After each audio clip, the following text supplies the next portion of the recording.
നിങ്ങൾക്ക് ആരോടെങ്കിലും ക്ഷമ ചോദിക്കാനുണ്ടെങ്കിൽ അല്ലെങ്കിൽ ആരോടെങ്കിലും ക്ഷമ നൽകാനുണ്ടെങ്കിൽ അതിന് ഒരുപാട് ചിന്തിക്കേണ്ട ആവശ്യമുണ്ടോ?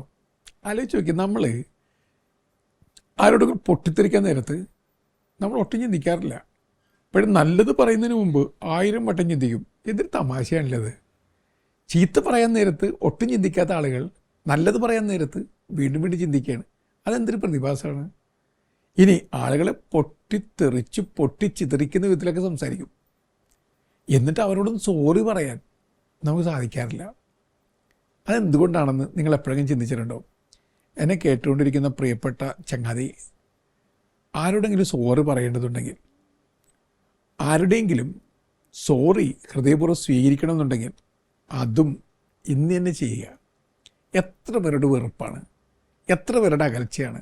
എന്നാൽ ഇത്രയും വെറുപ്പിൻ്റെ കയ്പും ചവച്ചരക്കി ജീവിച്ചുകൊണ്ട് നിങ്ങൾക്കെന്താ മെച്ചം? നിങ്ങൾക്കെന്താ നേട്ടം? അങ്ങനെയാണെങ്കിൽ സോറി പറയാൻ ഇന്ന് സമയം കണ്ടെത്തിക്കൂടെ? ഞാൻ വീണ്ടും പറയുകയാണ്, ഇന്ന്, നാളെ അല്ല.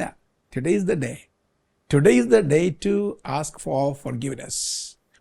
Today is the day to give forgiveness. അത് സാധിക്കുമോ? സാധിക്കണം. അല്ലെങ്കിൽ നിങ്ങൾ വീണ്ടും ടു ലേറ്റായി പോകും.